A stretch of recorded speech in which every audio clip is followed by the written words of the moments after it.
प्रभु का धन्य नाम की महिमा हो। प्रभात मनन का सत्र 433 में आप सभी श्रोतागण का हार्दिक स्वागत करता हूं। आइए आज का मनन के लिए हम पढ़ते हैं इफिसी अध्याय 1 पद 9 और 10। क्योंकि उसने अपनी इच्छा का भेद उस भले अभिप्राय के अनुसार हमें बताया, जिसे उसने अपने आप में ठान लिया था कि समयों के पूरे होने का ऐसा प्रबंध हो कि जो कुछ स्वर्ग में है और जो कुछ पृथ्वी पर है, सब कुछ वो मसीह में एकत्र करें। अपने स्वरूप और अपनी समानता के अनुसार परमेश्वर ने जिस मनुष्य की सृष्टि की थी, उन्हें वह अदन की वाटिया में रखा था। जबकि समस्त पृथ्वी को परमेश्वर ने सुंदर ही बनाया था, फिर भी परमेश्वर ने मनुष्य को उस अति सुंदर वाटिया में रखा ताकि वह उस वाटिया में मनुष्य के साथ संगति कर सके। परंतु पाप मनुष्य की संगति परमेश्वर के साथ नष्ट कर दिया। परमेश्वर ने मनुष्य को आदम से निकाल दिया, क्योंकि पवित्र परमेश्वर पाप से नफरत करता है। पाप के साथ समझौता नहीं करना धर्मी परमेश्वर का स्वभाव है। तत्स्वरूप मनुष्य शारीरिक, मानसिक तथा आत्मिक रूप में परमेश्वर से अलग हो गया। उत्पत्ति अध्याय 3 पद 10, 22 से 24 तक के पद भी।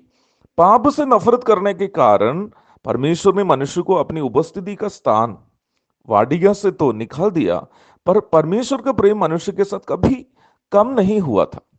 हमारे बच्चे जब गलत करते हैं तो हमें दुख तो होता है, और हम कुछ समय के लिए मानसिक या शारीरिक रूप में उससे कभी कभी अलग भी हो जाते हैं, पर हम कभी भी उनसे नफरत तो नहीं करते हैं ना। परमेश्वर भी मनुष्य से कभी भी नफरत नहीं किया। उत्पत्ति की पुस्तक से आगे की ओर जब हम पढ़ते हैं तो उस मोहब्बत की कहानी को ही पढ़ते हैं जो परमेश्वर ने मनुष्य के साथ किया है।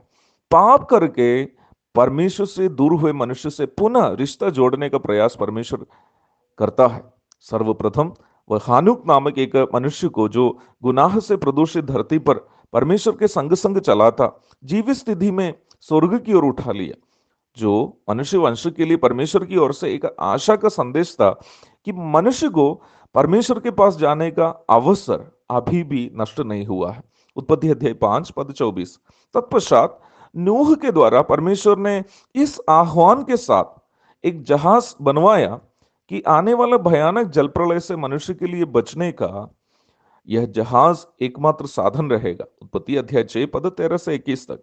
यह जहाज प्रभु यीशु मसीह का प्रतीक था, जो आने वाला भयानक अग्नि प्रलय से बचने का मनुष्य के लिए एकमात्र माध्यम है। इब्रानी अध्याय 11 पद 7। तत्पश्चात परमेश्वर कई भक्तों से सपनों एवं दर्शनों के माध्यमों से बात करता रहा। अब्राहम उनमें से प्रमुख था। उनका एकलौता पुत्र इसहाक को बलि करने का आदेश देने के द्वारा परमेश्वर ने अपना पुत्र यीशु मसीह का होने वाला पाप बलि अर्पण का प्रदर्शन पहले से मनुष्य के सामने कर दिखाया। उत्पत्ति अध्याय 22 पद 1 से 10 तक।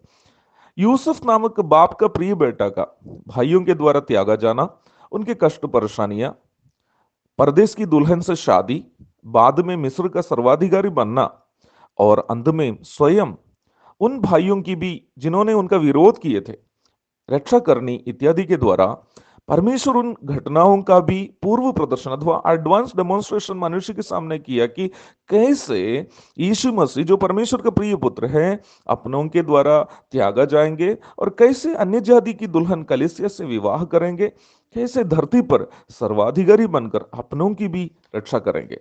इस प्रकार उत्पत्ति की पुस्तक में परमेश्वर की इच्छा का डेमोन्स्ट्रेशन अथवा संकेत रूपी प्रदर्शन को हम देखते हैं।